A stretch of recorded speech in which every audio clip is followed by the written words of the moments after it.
സ്പോർട്സിൻ്റെ രീതിയിൽ പ്രാക്ടീസും ഒക്കെ തന്നെയാണ്. ഞാൻ അത്ലറ്റായിരുന്നു. എൻ്റെ ഐറ്റം 100-200 ലോങ് ജമ്പ് ആയിരുന്നു എൻ്റെ ഐറ്റം. അപ്പോൾ എനിക്ക് അതുകൊണ്ട് തന്നെ സ്പോർട്സിൽ കൂടുതൽ ഇതായതുകൊണ്ട് അച്ഛനാണ് പ്രാക്ടീസിന് കൊണ്ടുപോകുന്നതും ഒക്കെ തന്നെ. രാവിലെ 4 മണിക്ക് എനിക്ക് പ്രാക്ടീസ് ചെയ്യും. അത് കഴിഞ്ഞിട്ട് ക്ലാസ്സിൻ്റെ പീരീഡ് തന്നെ സെക്കൻഡ് പീരീഡ് കഴിഞ്ഞ് വീണ്ടും പ്രാക്ടീസിന് പോവുക. ഈവനിങ് വീണ്ടും പ്രാക്ടീസ്. അത് കഴിഞ്ഞാൽ നമ്മുടെ ഉള്ളിൽ സ്പോർട്സ് നല്ല ഉന്നത നിലയിൽ എത്തുക എന്നുള്ളത് തന്നെയാണ്.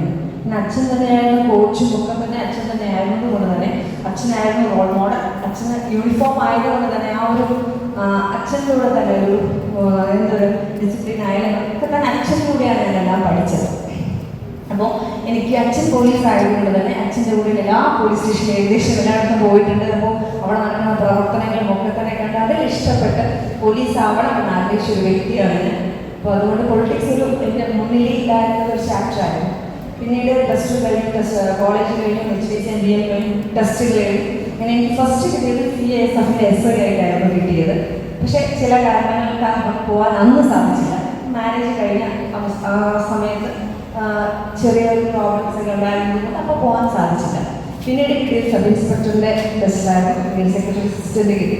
പക്ഷേ ഇതൊന്നും പോകാൻ സാധിച്ചില്ല.